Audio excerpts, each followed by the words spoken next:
Welcome to Nameless Debate Radio, where radioactivity is contagious. For some reason you server muted, I don't know why. Alrighty. So did you want to start or did you want me to start? First I wanted to say that, contradictions exist. That is my subjective opinion. So. Contradictions exist. I know. I'm just going with what Terrence and you were doing. I was just memeing. Jesus. Okay, so we want to do the nothing versus something, right? Yeah, that's correct, yeah. Okay, so for that, for there to be nothing, we wouldn't be able to even have this conversation right now. That's correct. Okay, so there's something. I mean, that's a very intuitive proposition, though. Like, I think what we're trying to do is we're trying to consider, in the beginning, if there could be nothing. If there could be nothing? Yeah, so, like, where did things come from is the question. Oh, from nothing? Well, I don't know, maybe. Like, that's the question, right? Okay, well, if we're talking about the origins of things, technically, for something to exist, I mean, it's kind of like a yin and yang thing. For there to be something, there has to exist a nothing, which would be a non-existence. It's really? Literally like, yeah. For something to come into existence, like let's say a baby, that baby at some point had to not exist. Uh huh. So you're saying then? Are you saying something came from nothing then? Yeah. How do you suppose that that's the case? Because it's just like a yin and yang thing, basically. It's kind of like if life exists, death has to exist. If something exists at any given point, it has to have not existed at some point as well. That's why I used the baby example. Like a human, not sure that's at one point. Yeah, I'm not sure that that's a good example, but like I kind of see what you're trying to get at. I think what I'm asking though is more along the lines of, like, how can you demonstrate that something came from nothing? Are you just saying it seems true? Seems true. I would say that it's kind of one of those self-evident things because everything that exists that we know of has not existed at one point. Okay, but like self-evident things are not good, reliable evidence. Do we agree on that? Okay, fine. I'll use a different way of saying that. I'll say that everything that we know of did not exist at some point. And yes, now it exists. Of course, but I assume you know what the problem of induction is. I'm sorry, the problem of reduction? Is that what you said? Induction. Induction, no. Yes.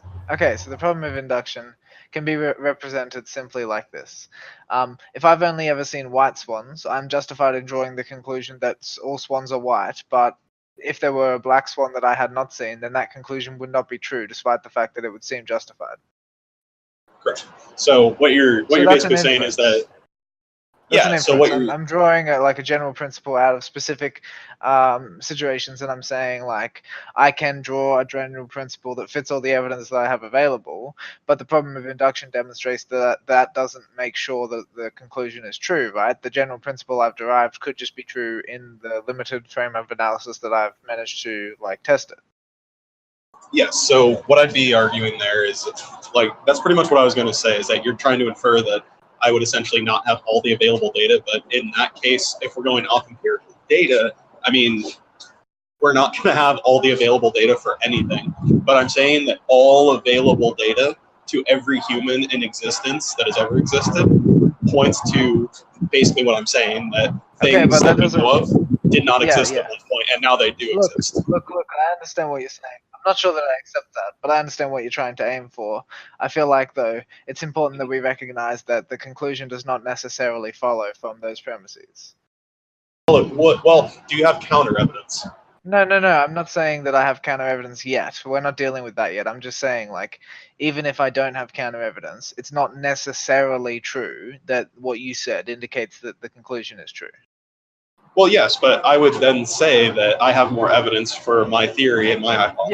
Yeah, for sure. But the point I was making was just that it wasn't certain just because you had more evidence, right? Well, I hold the belief that nothing is certain. Of course, I'm just trying to like elucidate that clearly. Right. What I'm essentially arguing is an argument from probability and likelihood. So I'm saying that the most likely outcome, or the most likely case, is that yes, everything did not exist at some point and then began existing. Yes, and that's that is a deft way to sidestep the problem of induction, is to claim that your argument is probabilistic, and that's what I was aiming for. I was aiming for you to like self-identify that it's not deductively valid, but it's probabilistic in nature. Okay, so what we're talking about. Well, it's probabilistic reasoning at that point, though. Yes, but it is. That's all it is. Fundamentally. Yeah, I know. I'm just saying, like, it's important that we identify it as such. So we're talking about something that you said about things always coming into existence after having not existed before. Yeah, I would say actually that's not true.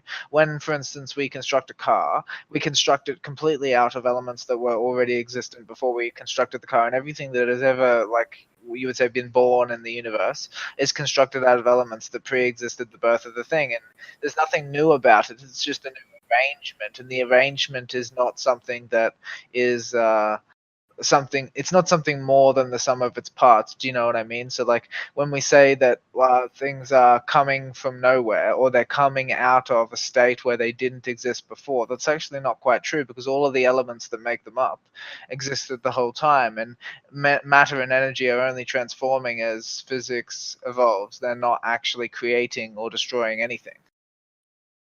Okay, so in that sense, what you're arguing is that since you're almost like arguing for the rules of like energy conservation. Is that what I'm thinking? The law of yeah. So you're essentially saying that since energy has never been created or destroyed, or in our theory it hasn't, there's always been something, right? That's what I'm getting. Okay, perfect. Correct. So in that sense, I would say you would have to prove that energy predates the universe. And again, to go back to your building. I wouldn't. I would say, like, the example you gave was that everything appears to have come from a state where it didn't exist. And I'm saying, actually, there's only one thing that could look like that, which is the Big Bang. Everything else came from the Big Bang.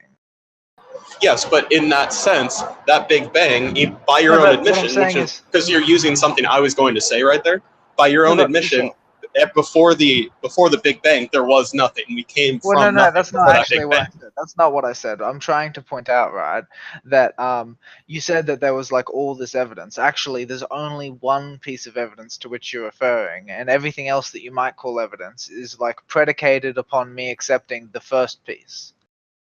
Okay. So in that sense, and I've heard this argument before. I call it basically the Lego argument. You're essentially saying that all the elements and all the pieces to everything that exists already existed, and it was just sort of built into things like trees, like, you know, things for trees. Exactly. I call that the Lego argument. The whole thing is those Legos did not exist at some point. No, I don't accept that. There's no evidence. Okay, can you?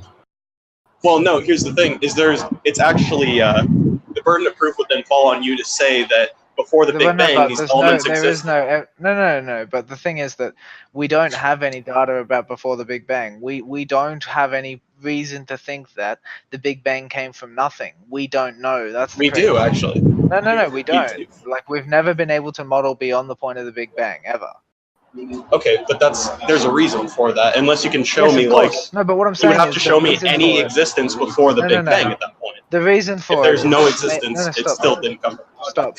The reason for it is something called epistemological limitation. So, for instance, there's a guy called, what's his name? I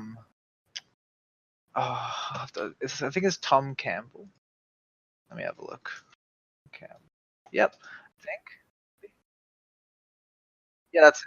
So there's a guy named Tom Campbell, and he claims that the universe is a simulation, and he says that what the Big Bang is that singularity is someone pushing a button somewhere in a lab that created the singularity. And, like, of course it would create a singularity, right? But what he says, right, is predicated upon an idea which is simple. It's that the singularity wasn't actually the beginning of these things, that they are a consequence of the universe they exist in, right?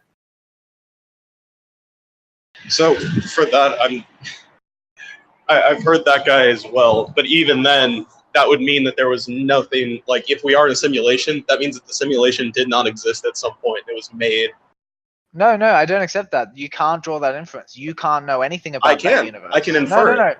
No, you can't infer it. It's beyond your analytical scope. Epistemologically, there are no valid inferences.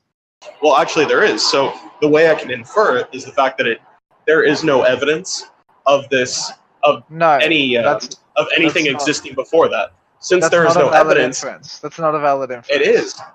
I can infer that because there is no evidence to support that there was anything before that. No, you can't. I can go ahead and say I can. No, we have a name for that fallacy. Okay. An absence of evidence is not evidence of absence. Okay, so why is that?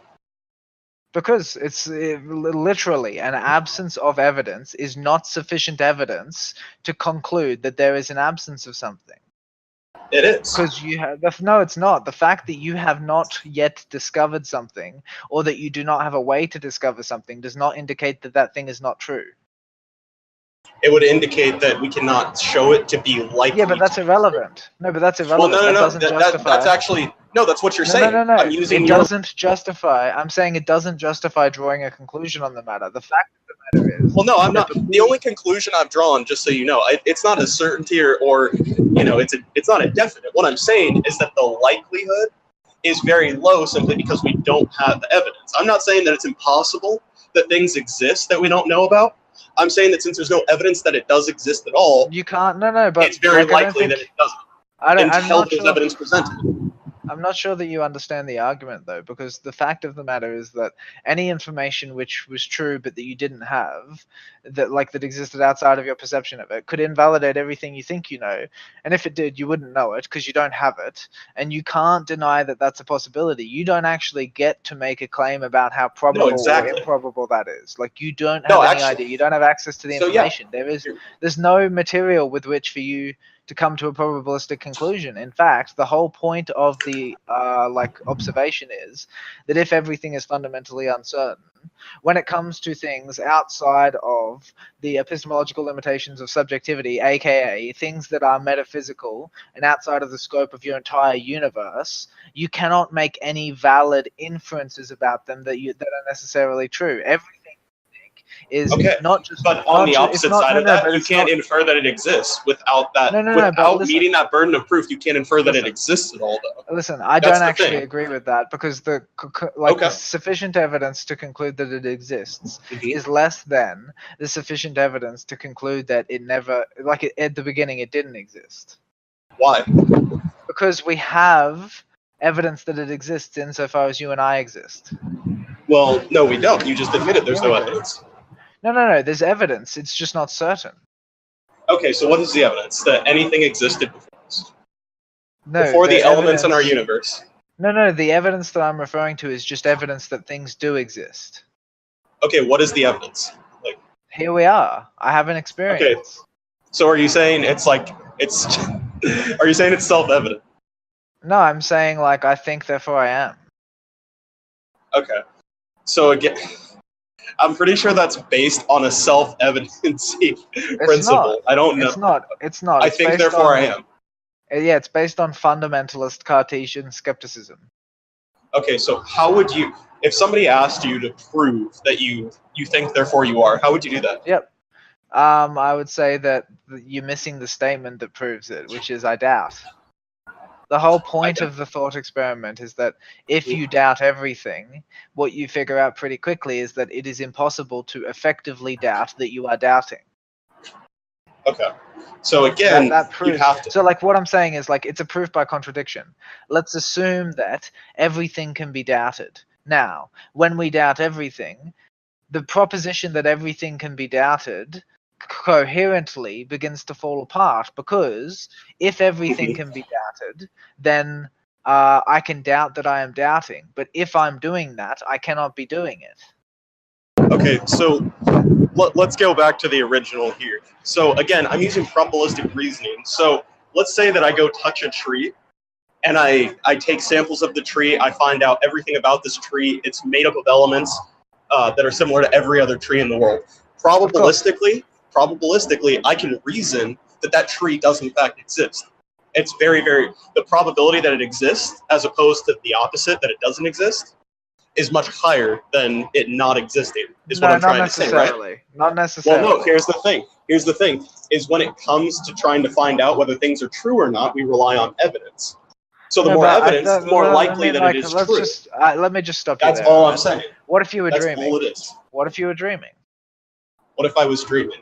You come across a tree. You come across a tree. You think that the tree is actually there, but you're fucking dreaming. You can't tell the difference. The dreams are notoriously susceptible to dreams.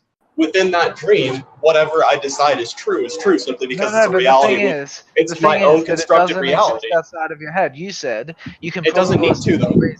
It doesn't need to exist outside. That is. It doesn't need to. That's all it is. It only needs to exist. Wait a minute. What I'm saying, this goes right back to reality. All I'm saying is that in that dream state, I know, but I'm trying to answer your question. Essentially, whatever reality you're in is all it needs to exist in. I don't think you have what I'm saying is this tree, whether it's in a dream or in the real world, it only needs to exist in. They're different. Okay. I'm saying they're different. No, but I don't think I'm saying they're different. You're not but capturing they only need. No, I am. Okay, I don't think so. I'm saying I think they're different in a way you're not capturing. Do you understand that? Okay, I'm explaining how I'm capturing. No, but I'm saying I think they're different in a way you're not capturing. Okay, I'll tell you how I capture it, and then if I'm wrong, feel free to tell me. What I'm saying is that in the reality, whether it's a dream reality or the waking reality, that tree existing and me interacting with that tree and verifying certain things about that tree to provide me evidence that it exists, whether it's in a dream or in the real world, means that it is likely to exist. Even in a dream world, things exist. Things exist even within a dream. Yes, but like... There we go, that's all I'm trying to say. I heard that the first time there, that's why I was trying to talk, right? Like, the whole point is that there's a contradiction at the overlap between the two concepts, because if when you see the tree in the dream, you think that it is real, then your interaction with the tree doesn't just convince you that it's real in some sense, it convinces you that the tree is real in the sense that you would normally think things are real, aka that it is a non-mental object. Now that actually isn't the case. Okay, I don't think that a non-mental object is the only thing that could exist. So I wouldn't agree with you fundamentally. I didn't say that. Well, that's what you're implying. You're saying that... Okay, we can go back. So you just said that essentially we understand things that exist as a non-mental object, even though it's not. No, that's not what I said. You need to listen more carefully. That's not what I said. Okay, what I said was, all right, you said whether it exists in a dream or whether it exists outside of your head, all right, you can be sure that it exists. And obviously I agree with that, but the point is that the sense in which you think it exists changes. And in a dream, all right, so like when you interact with an object in real life, you are justified in thinking that it exists as a non-mental object. That's the thing. You are justified in drawing that conclusion. The example that I made was simple. It was, in a dream, you think you're justified in drawing that conclusion when you're not. So I would say in a dream, I'd be justified in saying that within my dream, anything I see exists within that reality of the dream. Yes, but the point that I'm making is that in the dream, you don't know that it's a dream. That's the whole point of a dream. Well, there is such a thing as lucid dreaming, and people can do Of course, that. but we're not talking about lucid dreaming. Okay.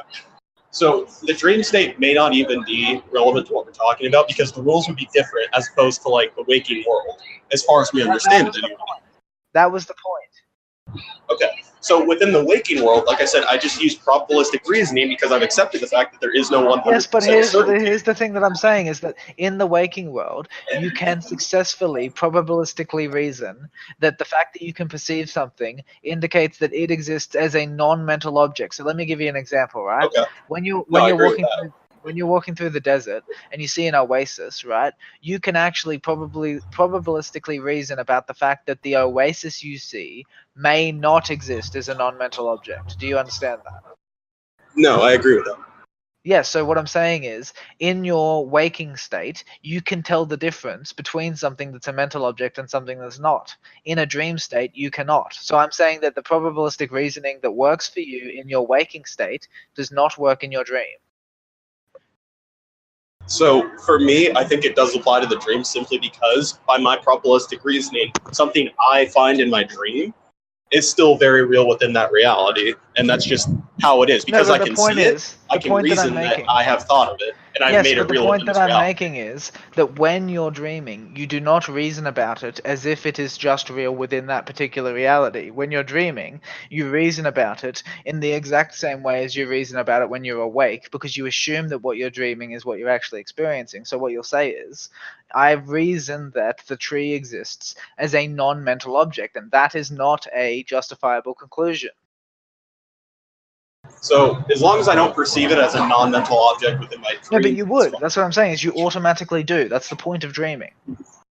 Well, yes, that's fine. I mean, if I think it's within that reality and I limit it to that, especially if you go back to hindsight... you can't limit it to that. Again, that's the point. In the moment, in the dream, you cannot limit it just to the dream because you don't know you're dreaming.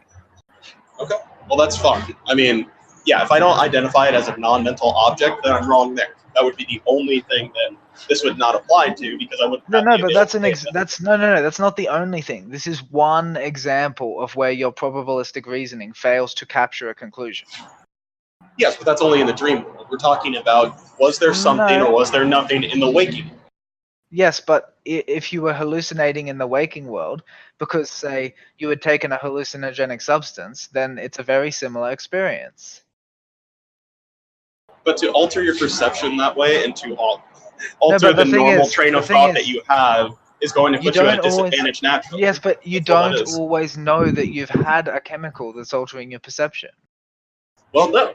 But if I know, but I'm arguing that if I am of sound body and mind and a rational human being, I can make those probabilistic reasons. I'm saying if it wasn't the case, you couldn't tell. That's the whole point of the example. If you were not of sound mind, your ability to determine that to be the case or not would be impaired. Okay, so I'll agree with you there. So if I'm of sound body and mind, and my probabilistic reasoning tells me that at some point there was nothing, and we came from that nothing into something, where would the flaw in that logic be? Simply because I can say that there is no evidence to shift the probabilistic chances of there being something. It's easy. I'm saying there is no evidence to support either conclusion. Epistemologically speaking, you don't have any evidence either way, because any evidence you might think you have is invalidated by the scope. Okay, so in that case, we'd end up with a draw at that point if neither of us has evidence. Listen. No, we wouldn't end up with a draw, because what I'm saying is that you can't justify a necessary conclusion either way. You don't have any evidence. We agree on that. We haven't got to whether or not I think I have evidence, right? Well, you admitted a little bit ago that you don't have evidence that there was something before the Big Bang. You said that there's no way to know. I said that I don't have a way to prove that that's the case. And that's what I'm trying to explain to you, is that because we do not have a way to prove one or the other, and because of the way the limitations of knowledge work, there is no way to say that either of us are justified in drawing the conclusion that you're saying we can draw. That's not a justified conclusion. But in that, I can say the exact same thing back then and say that it's not a justified conclusion for you to not provide evidence of there being something before this Big Bang. Of course, but I think that I do have an explanation for that. Okay, so I'd love to hear that. Okay, so what is nothingness in your opinion? Nothing. Yeah, what's nothingness? Correct. No, that's it. No, I'm asking you to define it for me. Nothing. There would be no definition. No, so wait, you're saying the absence of definition then? No, I'm saying that the concept of nothingness is literally nothing. There would be no definition. I'm confused. I understand what you're implying. Please make it explicit. Explicit? It would be, to elaborate, it would be the lack of any, for it to be actually nothing, it would be the lack of any existence whatsoever. Okay, so you're saying the absence of everything. Yes, the absence of any form of existence. Okay, so then my question to you is, wouldn't absence be absent? Absence? Well, yes, how is absence present? Well, no, absence would not be present. That's why I defined it originally by saying, that's what I'm saying, there is no definition. That's what I was saying. Are you saying then that there is no absence of everything? Well, no. If I had to elaborate the way you were, because remember when you first asked, I said there is no definition for nothing. It is actually. Of course. Of course. But when I think asked to I'm trying to. elaborate, I have to use concepts like to describe it if I have to describe it, of course. and something other than what it actually would just I be, understand, which would be mate. nothing. There would be no definition. No. Look, I understand what you're trying to say, but I think that making it explicit is the only way to work with it together. Okay, so I'm not going to accept your proposition about it not having a definition. I recognize the validity of saying that, but I'm saying that doesn't help either of us in terms of like technically diagnosing what it is. So let's talk about it, right? You said it was the absence of everything. You did agree to that, didn't you? The absence of everything. Yes. If I had to, I wouldn't agree to that because it's technically like, no matter how I define it, me defining it is sort of it's but I'm saying you it can't have have a to give. definition regardless. So I'm saying, give it your most accurate definition that you can. Simply nothing. It'd be that. No. You can't say an absence of definition because that's not an accurate definition. It's not a definition at all. It is. It's not a definition at all, man. It's not. Well, yeah, you're right. You can't define. Yeah, so I'm nothing. saying there is that's no not definition acceptable. for nothing. No, I'm saying that's not acceptable to me. Please do the best that you can, given that you cannot actually describe it. Do your best. That would pretty much, it would be the absence of anything, of any definition, Okay, there we go. of any So we matter. agreed again. It's the absence of everything. It would be a lack of anything or everything. Okay, so if it is the absence of everything, then wouldn't, like logically speaking, wouldn't absence also be absent? Absence in and of itself, if you want to use the definition, sure, but absence is not nothing. Okay, so there's it would be two different things. No, but you just said the absence of everything is nothing. Yes. So yes. Absence is when nothing. you use it in that sense, but that's the closest you can come to any type of definition for it because it's not supposed to have a definition. Look, I understand, mate. Please don't say that objection again because it just slows us down. I understand. All right. So we were talking about the absence of everything, right? When you say that there is an absence of everything, you necessarily say that absence is absent. Correct or incorrect? Okay. Yes. Yes. So what we are saying then is that absence is not technically possible. Correct or incorrect? To define it, it'd be the closest you could come. Yeah, categorically. Yes, it's technically impossible. Okay, yeah. So then that's what I'm saying. I'm saying that absence, the absence of everything, as in nothingness, is technically impossible. Well, no, because there simply has to be nothing. No, but we just went over it. Clearly, there cannot be nothing. No, when you force it into a definition, it's still supposed to sound impossible, but it would still be possible. No. Here's what I'm saying is like something having a definition is the same as the definition working in the real world. If there's a definition working in the real world, there's not nothingness, is there?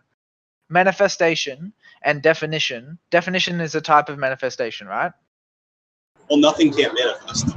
Exactly. So nothing cannot exist then, because existence is a type of manifestation. That's actually what nothingness is, the lack of existence is. No, but I'm saying that nothingness cannot exist if it is the lack of existence. It's impossible.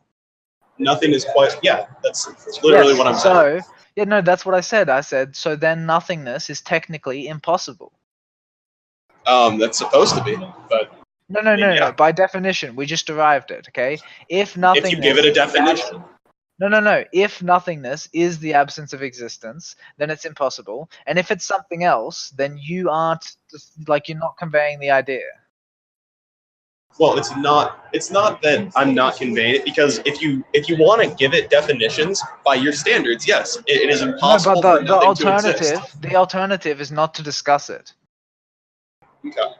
So we would not discuss that we came from nothing. That's fine. No, but you're saying we came from nothing. That is discussing it. I'm saying we did not come from nothing.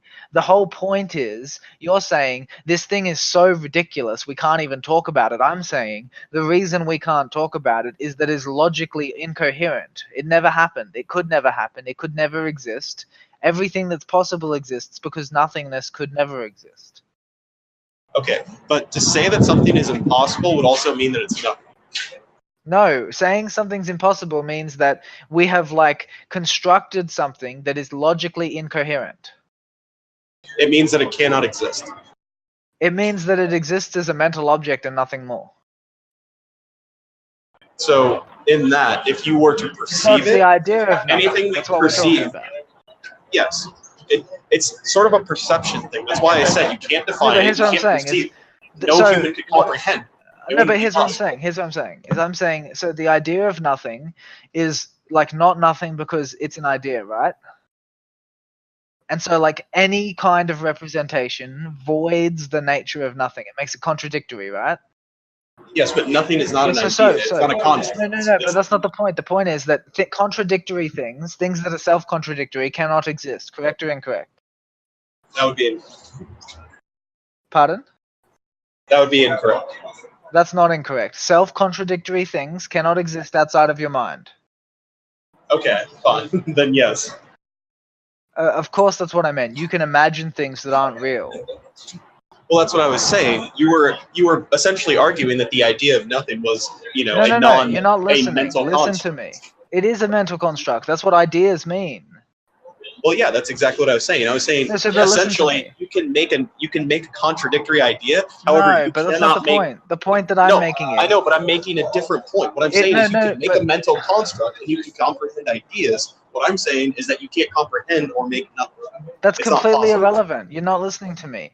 Insofar as we can comprehend it, we have the idea of nothing, right? If the reason that the idea of nothing is contradictory is because it's an idea, then what we're saying is we can make an inference from that to say that any kind of nothingness that is an instantiation of any kind is impossible, because as soon as it's an instantiation, it's not nothingness. So to be is to betray the nature of nothingness, therefore nothingness can never be. Okay, but by that same logic, I could then say if there was nothingness, there should be no something, right? No, because one can't. Well, you're saying that they can't exist at the same time because that would be contradictory, right? I'm saying you can't. No. I'm saying by itself, nothingness is contradictory. Okay, so that's what. So the idea of nothingness is contradictory. Yes, the definition. And I'm saying the inference that we can draw from the proposition that the idea of nothingness is contradictory because there is an idea is that the existence of nothingness would be contradictory also. Okay. Therefore, so the idea nothingness cannot exist. That's the point. No, nothingness cannot exist ever. It's logically impossible. Exactly. That's all it is. That's what nothing is. No, but you were disagreeing with that before. You said something came from then yes, things came from nothing, but nothing they cannot exist. But that's the thing. They couldn't come from nothing if nothing cannot exist. Exactly. So they didn't come from nothing then. Okay. What I'm saying is that is actually what it is. It just does not exist. No, but I'm saying that's contradictory. I'm saying nothingness did not cause anything. Things did not come from nothing. That is technically inaccurate. Okay. What I'm saying is that essentially it does not exist. That is what it would be. Yes, but things don't come from that. Well, they would definitely. Okay, so then you would have to go back, and that was the original point, is that you then have to prove or give evidence that there was something. Yeah, I just did. Throughout every. Okay, you would have to prove that there was always something. I just did. Listen, it's very simple, okay? There's only two options in the beginning. Either there is something or there is nothing, correct? Yep. Law of excluded middle, that has to be true. Therefore, if one of the two options is impossible, the other must be true. Correct or incorrect? Okay, but what you're saying, and yes, the law you just gave is correct. However, what the issue here is, it's only impossible. All I'm saying is it's only possible for nothing to be impossible when there is something. Therefore, if there was no something, no. Well, no, I'm just saying if there is no something, what is there? It's not a contradiction with things that makes nothingness impossible, man. It is. No, it's not. Nothingness is self-contradictory. It couldn't have an existence, even if there were no other things. It can't. nothing can't be self-contradictory because it It is nothing. is. It does not No, exist. but that actually is a non sequitur. You're not saying anything. You're saying, if I assume my conclusion, then I can say that it's not contradictory. But I'm saying there is no way to reach your conclusion because every method is contradictory. Well, no, it doesn't need. Number one, it's only contradictory when there is something. That's the whole problem. No, We're talking that's an about two very assertion. opposite things. Wait, dude, that's an assertion. You're saying it's only contradictory when there's something. I'm saying, in principle, it is contradictory. Okay. So the principle behind what we're talking about is two opposites: something and nothing. If there is something, there is not nothing. But if there is not something, well, I'm just saying, I'm defining it again because I think this will be a better definition for us to work with. I'm saying that nothing is literally not something. If there is no something, there is nothing. But if there is something, it is not nothing. No, but here's what I'm saying is, if there is not nothing, look, stop. No, stop. That's incorrect, okay? Think about the language. If there is not nothing, do you know what the word is means?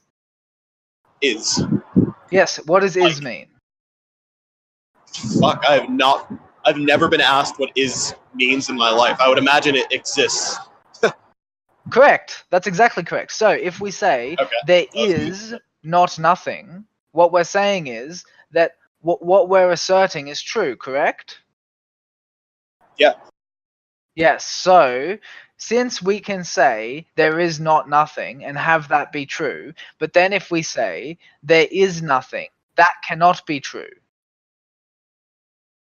So, yes, you cannot use, anytime you use the concept of nothing or try to conceptualize, comprehend, or turn it into a construct or idea, No, I'm saying like in principle. No, it's not. No. It's not about the subjective processing of it. I'm saying in principle, it is impossible that nothingness is based on what is means. Okay, so nothing cannot exist. That's what I'm saying. Correct. That's what we've been saying. That's what I'm saying. But I'm saying no. Stop. I'm saying that isn't true because things exist. It's not because things exist that nothingness cannot. It's because in principle, existence cannot go with non-existence. Nothingness is literally non-existence. You cannot say non-existence exists. It's not possible. That's what I've been saying. It doesn't. No, nothing is actually non-existent. No, but here's what I'm saying. No, but you keep getting the reason wrong. You keep saying that's the case because things exist. No, it has nothing to do with the fact that things exist. Okay. But what I'm saying is that nothing is non-existence, essentially, if you give it a definition, but it's not supposed to. No, but I'm saying, like, the fact that you would say that points at what you think the definition is, which is the lacking of anything, right? Even definition itself. Well, no, it's not supposed to have a definition. Giving it a definition is a fallacy. No, but don't you understand? I captured that fallacy by saying lacking everything, even definition. I'm identifying that we made a mistake by putting words to it. Yes. So when I say lacking everything, even definition, I can say logically it also must lack existence. Yes, it is literally the lack of existence. So that is a definition. That's a definitional matter. It's not because things exist now that I say it. It's because by definition that is the case. Okay, but what you're treating it as you're essentially calling it an idea or something that can exist. Nothingness can't even be an idea. It can't be a concept. Nothingness can be an idea. That's incorrect. The idea of nothingness does exist. Obviously, we're talking about it. It's an idea, though. It's not supposed to be. Exactly. Calling it an idea at all. Stop. You just said it's an idea, and it's not supposed to be. But actually, if we call it an idea, that invalidates the contradiction in some sense because we're saying that it is not necessarily logically coherent. That's what idea means. Right. Nothing doesn't have to be logically coherent. No. Ideas do not have to be logically coherent. Well, I would assume they do, actually. They don't. You can have imaginary ideas.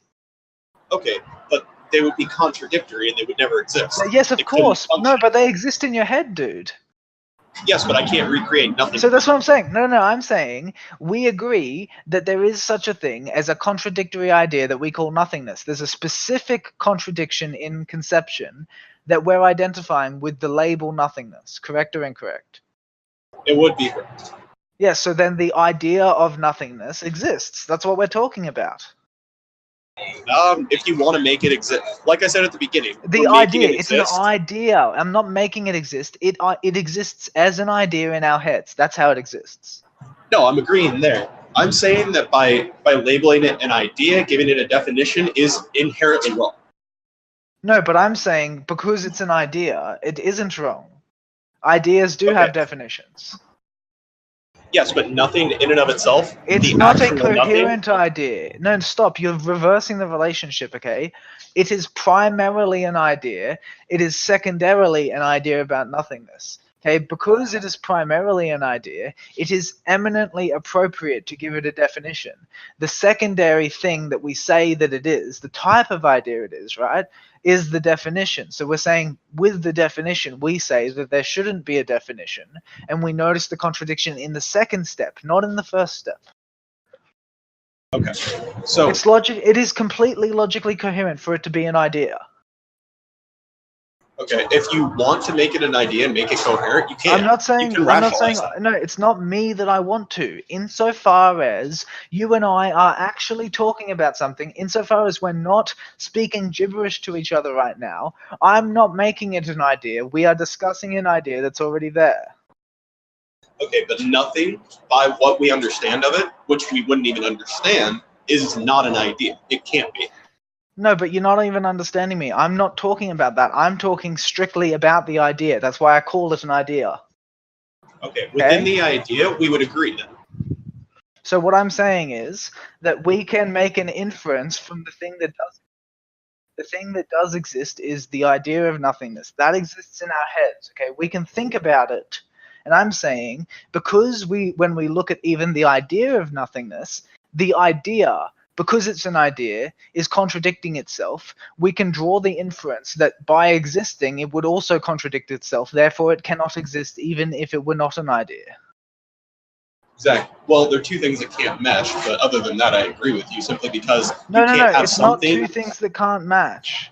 It's something not matching itself. That invalidates it. Okay. That's what I'm saying. And you can, if we were to go with what nothing actually is, it is actually a contradiction. Exactly. So it doesn't exist. It's impossible. It is literally the non-existence. It is nothing. No, but here's what I'm saying. That's all I'm saying. Here's what I'm saying. I'm saying it's not about comparing it to what's here that makes it impossible. It's like by definition, it is impossible. Yes. Yes, so it's not the case that because there are things, nothingness is impossible. That's not true. It's actually the case that by definition, nothingness is impossible. But no, we're in agreement. If you make it an idea, you give it a definition, it has to contradict. But here's what I'm saying. I'm saying because we agree on that, I can make an inference from that idea to a larger idea. And the larger idea is, what would the idea be if it wasn't just an idea? Right? I can make an inference about that. And the inference is, it couldn't be the case that this idea could be not just an idea, because it is, even in its idea state, impossible. Like, it's not even coherent as an idea. Well, that's the idea behind it. Is nothing can't be anything. It can't be an idea. But here's what I'm saying. That's exactly what I'm saying. That is the idea behind it. I'm making an inference from what you and I agree the idea is. I'm saying if the idea is what we are agreeing it is, I am drawing the conclusion that such a thing could never exist. Never. Anywhere. Ever. Even if existence had never happened, such a thing wouldn't be possible. But no, I'm saying that it's still about. So, in the way we're talking about it, we have to agree because we think the same thing of it. And what you're saying is that it essentially is self-contradictory. We would agree there. But what I'm saying is that in practical application, nothing is not an idea. There's nothing to make an idea. There's nothing to define. There's nothing to label. Yes, but I'm saying you are like listing things off. I'm saying when I look at those examples, I can draw an inference. So the inference is the important thing. So if I understand this, you're drawing the inference that if there was nothing, like absolutely nothing before us, we couldn't have come from something because there would be nothing to make that something. No. I'm saying, you're not at all following me. I'm saying you cannot say if there was nothing. That is nonsense. Okay, There's no such, you can't predicate if there was non-existence. It's not sensible. When you say is or was, you are assigning an existential predicate to the thing you're talking about. And I'm saying, because what we're talking about is the idea of nothingness as not an idea, such a thing cannot be assigned existential predications about it. Like, it just doesn't work. You can't make existential predications about nothingness. Okay. All I'm saying is that it would not be anything. It just would not exist. That is what I'm saying for the saying. sake of But the I'm not exactly. But I'm not for the just sake saying, of the debate. You're saying that essentially that's why we can't come from nothing. That's what I'm trying to gather. That's why you're saying we can't come from nothing. Yeah, I'm saying we couldn't have come from nothing because nothingness could never be there to begin with.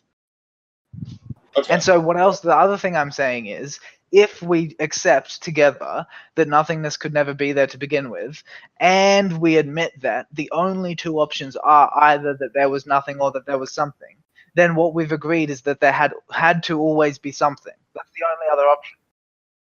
Because nothing cannot breed something. Yes, because nothingness cannot. No, not because nothingness can't create something, because nothingness could not be. Okay, so you're taking it to an even more base level by saying it can't exist. Yes, correct. That's what I was saying. Nothing is literally, you can't even define it. That's how much it doesn't exist. You're bringing it back to subjectivity. Yes, I agree with that. Yes, I completely agree. And so what I'm saying is, because of that, and because there are only two options, and one of those options is the thing we've just agreed is impossible, the other thing must be true. Yeah. So no, we would agree. The other thing then is the eternal existence of something.